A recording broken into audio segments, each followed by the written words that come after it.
Hello guys, welcome back to my YouTube channel. तो आज हम करेंगे बहुत इंपॉर्टेंट थ्योरम जो कि एग्ज़ाम पॉइंट ऑफ व्यू से बहुत इंपॉर्टेंट है। एग्ज़ाम में मोस्टली टाइम्स आ ही जाती है 4 मार्क्स में, या फिर 4 मार्क्स में ही आती है। स्टेट एंड प्रूव या स्टेटमेंट आ जाती है, फिर प्रूव करना होता है। तो आज हम वो करेंगे।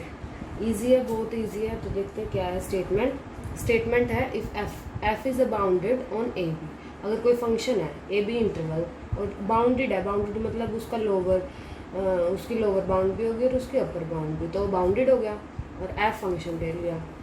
तो फिर कोई भी epsilon then for each epsilon greater than 0, कोई भी अपसाइलन कोई नंबर ले लिया, वो मतलब पॉजिटिव होना चाहिए। ग्रेटर देन 0 का मतलब तो पॉजिटिव ही होता है। देयर कोरिस्पोंड डेल, फिर उसके कोरिस्पोंड डेल ग्रेटर देन 0 होना चाहिए। Such that U F P क्या होता है? अपर रिमान सम। वो किससे लेस होना चाहिए? लेस देन अपर रिमान इंटीग्रल प्लस अपसाइलन। अगर हम अपर रिमान इंटीग्रल में कुछ डेल ऐड कर दें, मीन्स ग्रेटर देन 0 कोई वैल्यू ऐड कर दें, तो वो अपर रिमान सम से हमेशा बड़ी होगी। ये प्रूव करना। ऐसे ही लोअर रिमान सम बड़ा होगा। लोअर रिमान इंटीग्रल से अगर हम कोई वैल्यू सब्ट्रैक्ट कर दें तो लोअर रिमान सम बड़ा होगा। For each partition p of interval A b with mesh of partition less than del. This is mesh या नो। मैंने बताया था ना, सारे इंटरवल की लेंथ, सब इंटरवल्स की लेंथ ले लो और जो मैक्सिमम लेंथ होगी वो होती है मैश, और उसको डिनोट करते हैं ऐसे। तो चलिए देखते हैं प्रूफ है। प्रूफ हमें ये प्रूफ करना है, मतलब ये रिलेशन है लोअर रिमान सम और अपर रिमान सम का। किसके साथ? लोअर रिमान इंटीग्रल और अपर रिमान इंटीग्रल का। तो चलिए देखते हैं कि कैसे हम प्रूफ करेंगे। तो पहले हमें पता है by the definition of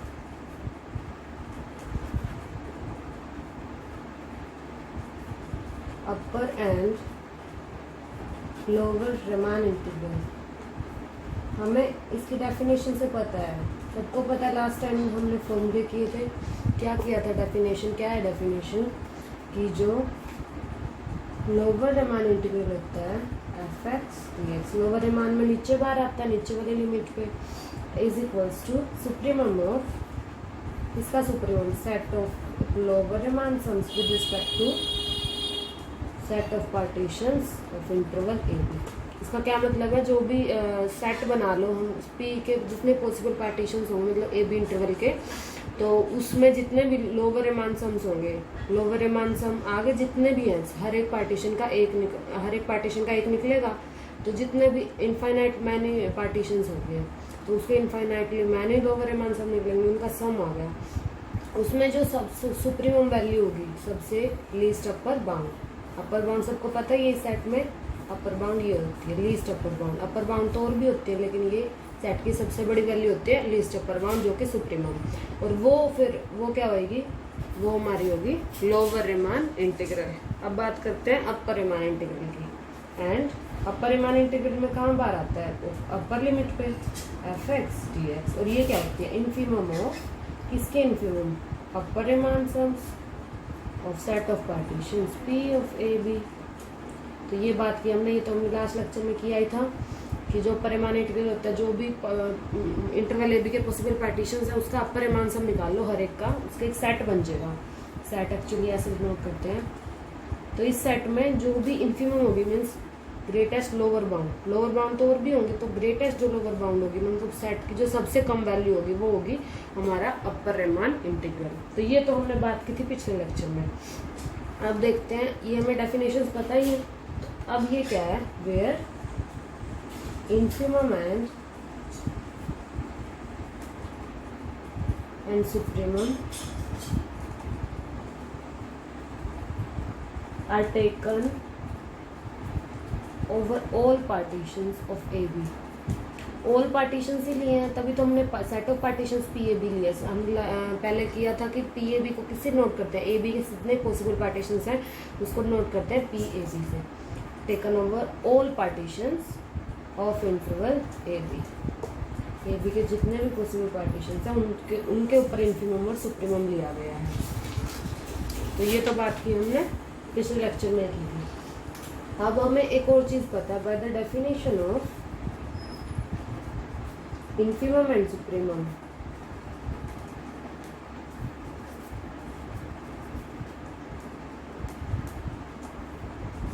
for any epsilon greater than 0 there exist, ये सिंबल होता है देयर एग्जिस्ट का, this is there exist. Mathematics में हम इसको ऐसे लिख सकते हैं, देयर एग्जिस्ट पार्टीशन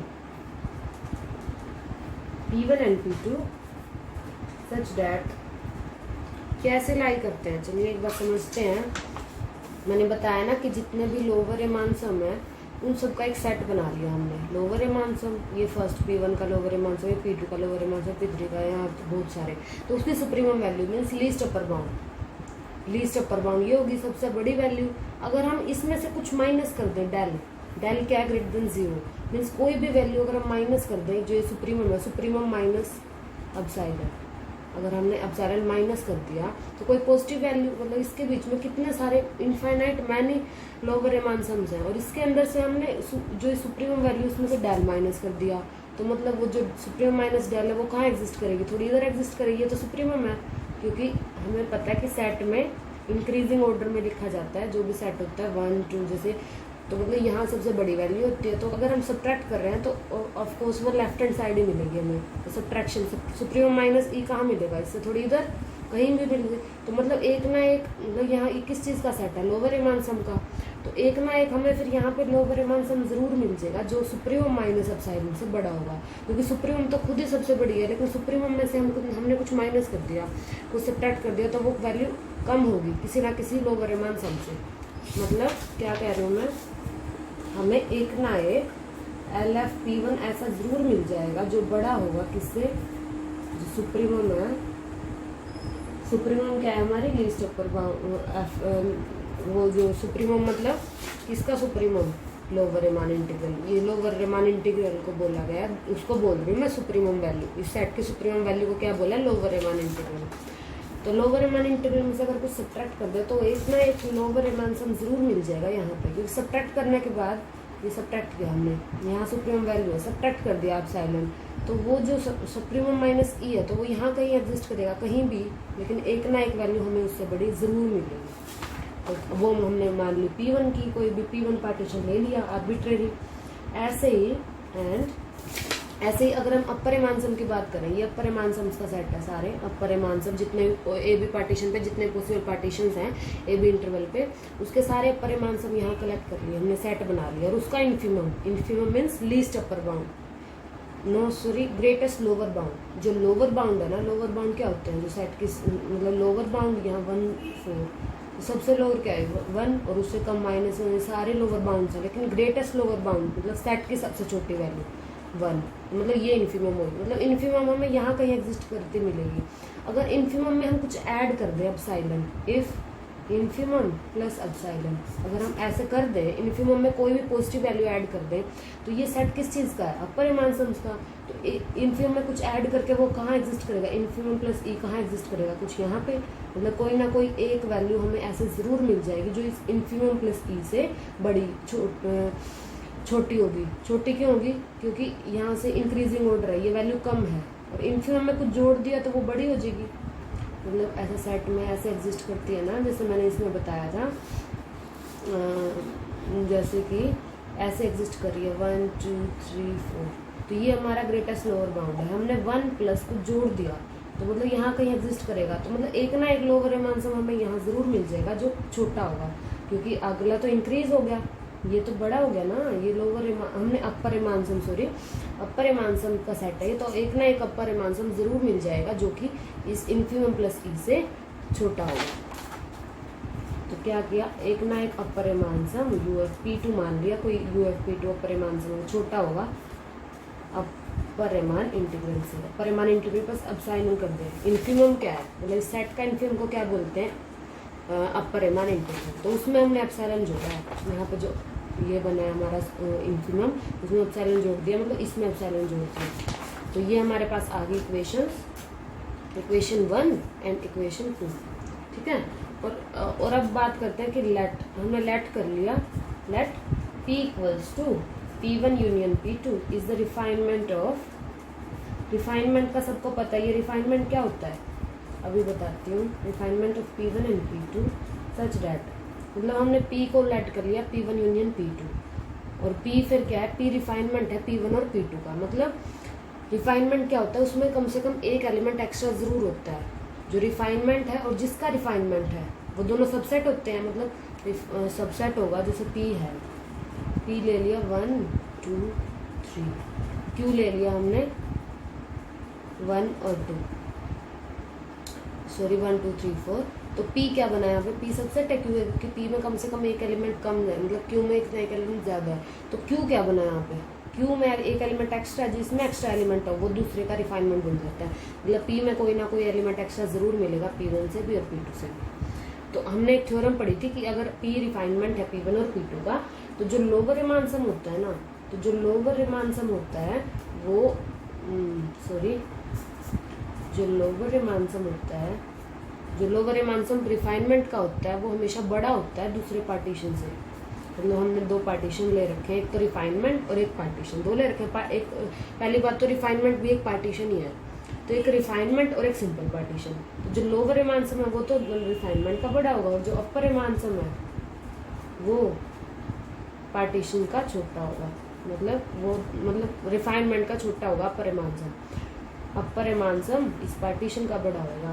UFP2 ले लेते हैं, ये इक्वेशन 3 और ये इक्वेशन 4। ये हमारा रफ वर्क था। तो मतलब हमने क्या बात की कि जो लोअर रिमानसम है, ये हमने पहले किया हुआ है कि लोअर रिमानसम रिफाइनमेंट का, ये रिफाइनमेंट है, P is the refinement of P1 and P2। तो रिफाइनमेंट का लोअर रिमानसम हमेशा बड़ा होगा दूसरे पार्टीशन से या इक्वल होगा, और अपर रिमानसम पार्टीशन का छोटा होगा या कम होगा, छोटा होगा या इक्वल होगा पार्टीशन से। तो हमने इक्वेशन ले ली।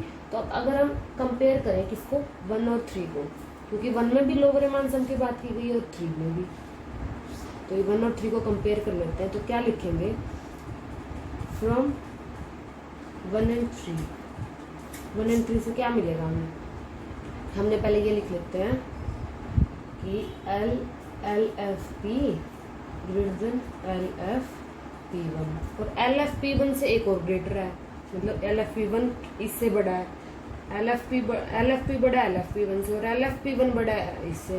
ये भी लिख लो, A bar B fx, sorry यहाँ dx आएगा, हमने इंटीग्रेशन लिया है तो fx dx माइनस एप्सिलॉन, तो ये आ गई। तो ये जो ये है LFP किससे बड़ा है, LFP1 से, और LFP1 किससे बड़ा है, इससे। तो LFP ऑटोमेटिकली इससे बड़ा हुआ, जैसे 1 is greater than 2, 2 is greater than 3, तो 1 ऑटोमेटिकली, सॉरी अपोजिट ले लिया, 3 is less then 2, 2 is less then 1, तो 3 is greater than 2 and 2 is greater than 1, तो 3 ऑटोमेटिकली ग्रेटर है 1 से। तो ऐसे ही हम बोल सकते हैं LFP greater than fx dx minus epsilon. क्या बोल सकते हैं, LFP is greater than A bar B fx dx minus epsilon. और अगर अब हम कंपेयर करें 2 और 4 को, फ्रॉम इक्वेशन 2 एंड 4 से हमें क्या मिलेगा, पहले हम ये लिख देते हैं, क्या लिखा, UFP less than UFP2, UFP2 ये एज इट इज लिख दिया हमने, UFP is less than equals to UFP2, और UFP2 फिर किससे लेस है further, A B bar fx dx means upper Riemann integral plus epsilon से। तो ये ऑटोमेटिकली UFP लेस देन है UFP2 से, और UFP2 लेस देन है इससे, तो ये ऑटोमेटिकली इससे भी लेस देन हो गया। तो क्या आया, UFP is less then A B bar fx dx plus epsilon. और क्वेश्चन देखिए, पहले हमने क्या स्टेटमेंट थी हमारी, UFP किससे लेस देन होना चाहिए, मतलब अपर रिमान सम किससे लेस देन होना चाहिए, अपर रिमान इंटीग्रल प्लस एप्सिलॉन से, और लोअर रिमान सम किससे ग्रेटर देन होना चाहिए, lower Riemann integral minus delta minus epsilon. यही हमें प्रूव करना था, तो हमारा प्रूफ हो गया। This is the proof of the tab box theorem. बहुत ईजी थ्योरम है, सिर्फ हमें करना क्या है, एक तो डेफिनेशन पता होनी चाहिए किसकी, लोअर रिमान इंटीग्रल और अपर रिमान इंटीग्रल की, ये फॉर्मूले थे। और इससे फिर हमने क्या पता लगाया, जो ये था, जो लोअर रिमान सम्स हैं इसका सेट है, तो इसे सुप्रीम वैल्यू में अगर हम कोई ना कोई वैल्यू सब्ट्रैक्ट कर दे तो उसमें एक ना एक वैल्यू उससे बड़ी जरूर मिल जाएगी। सुप्रीम क्या है, सबसे बड़ी वैल्यू, तो उसमें से अगर हम जोड़ेंगे कोई वैल्यू, कुछ बच्चे कंफ्यूज होते हैं कि भाई हम क्या बोले जा रहे हैं, कुछ किसी में ऐड करें किसी में सब्ट्रैक्ट, लेकिन वो इसमें कंफ्यूज होने वाली बात नहीं है। सुप्रीम सबसे बड़ी वैल्यू, अगर उसको जोड़ेंगे तो सेट से बाहर ही चला जाएगा, हमें तो सेट की बात करनी है ना, तो उसमें से कोई सब्ट्रैक्ट करेंगे, सब्ट्रैक्ट किया उसे सब्ट्रैक्ट किया तो वो सेट से मतलब वो इधर आएगी वैल्यू कोई सुप्रीम माइनस एप्सिलॉन। तो एक ना एक हमें लोअर रीमान सम का सेट है ना, तो एक ना एक लोअर रीमान सम जरूर मिल जाएगा जो सुप्रीम माइनस ई से बड़ा होगा, क्योंकि यहाँ पे बड़ा ही मिलेगा। और ऐसे ही अपर रीमान, अगर हम अपर रीमान सम के सेट की बात करें, ये रहा सेट, ये इन्फीम वैल्यू, तो इन्फीम वैल्यू से अगर हम माइनस करेंगे तो सेट से बाहर जाएगी, तो इसमें कुछ ऐड करेंगे तभी वो इन्फीम प्लस एप्सिलॉन, एप्सिलॉन कोई वैल्यू ऐड कर दी, तो कोई ऐड करने के बाद वो कहीं राइट हैंड साइड एग्जिस्ट कर रही है, राइट हैंड साइड एग्जिस्ट करने के बाद कोई ना कोई अपर रीमान सम जरूर मिल जाएगा जो इससे छोटा होगा, मतलब इन्फीम प्लस ई से छोटा होगा, वही हमने यहाँ लिखा हुआ है। और ये हमें पता है, ये रिफाइनमेंट की पहले थ्योरम की हुई है कि रिफाइनमेंट अगर पी रिफाइनमेंट ऑफ P1 का, तो जो रिफाइनमेंट का लोअर रीमान सम होता है वो हमेशा बड़ा होता है, और रिफाइनमेंट का अपर रीमान सम हमेशा छोटा होता है। पार्टीशन के कंपैरिजन में दूसरा पार्टीशन जो होता है, इनको कंपेयर करके ये आ गया और इसको सोल्व करके ये आ गया। This is the proof and this is very easy, बहुत ईजी है। और अब एक और चीज़ कर लेते हैं, नहीं नेक्स्ट लेक्चर में ही करेंगे, Riemann integrable function, Riemann integrable function करेंगे हम नेक्स्ट लेक्चर में, जो कि बहुत इंपॉर्टेंट है वो भी। और डार्बोक्स थ्योरम बहुत अच्छे से कीजिए, अगर कोई प्रॉब्लम है तो मुझे बताइए, मैं कमेंट सेक्शन में मुझे बता सकते हैं आप, जो भी प्रॉब्लम है मैं सोल्व कर दूँगी, अगर कोई डाउट है तो पूछ सकते हैं। और अगर आपको लेक्चर अच्छा लगा हो तो मेरी वीडियो को लाइक कीजिए और अपने फ्रेंड्स को शेयर कीजिए, ताकि औरों को भी हेल्प मिले। Okay guys, bye bye. अगर आपने मेरे चैनल को सब्सक्राइब नहीं किया तो सब्सक्राइब करिए। Okay, bye bye.